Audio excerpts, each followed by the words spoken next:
मोहटा देवी चॅरिटेबल ट्रस्टच्या वतीने 10वी व 12वी परीक्षेत उज्ज्वल यश संपादन करणाऱ्या विद्यार्थ्यांचा गुणगौरव सोहळा माजी आमदार बाराम पाटील यांच्या हस्ते पार पाडण्यात आला। मोहटा देवी चॅरिटेबल ट्रस्टचे विश्वस्त अजय कापरे यांनी कार्यक्रमाची प्रस्तावना करीत विद्यार्थ्यांचा प्रवास सांगत त्यांना शुभेच्छा दिल्या। त्यावेळी 100हून अधिक गुणवंत विद्यार्थ्यांना सन्मान चिन्हे व प्रमाणपत्र देऊन गौरविण्यात आले। विद्यार्थ्यांना प्रोत्साहन व शुभेच्छा देण्यासाठी भरत जाधव, महेश पाटील, JK कुंभार, सुरेश पाटील, विलास फडके, प्रकाश मात्रे, नीता माळी, अनंत वारे, देवीदास गायकवाड तसेच अनेक सामाजिक शैक्षणिक क्षेत्रातील ज्येष्ठ श्रेष्ठ व पत्रकार बंधू मोठ्या संख्येने उपस्थित होते। मला वाटते 2 भाऊ आहेत, एकाचा जन्म 5व्या वर्षात झाला, एकाचा 26 जानेवारीला झाला।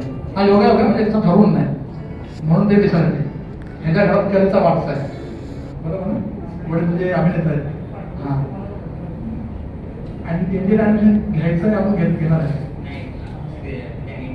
मध्ये आहे ना, एक्झाम होती, त्या इंडियामध्ये सिलेक्ट करून सिलेक्शन झाले होते, मग इंडियन नेव्ही जॉईन. टाळ्या वाजवतात आणि कसं झालं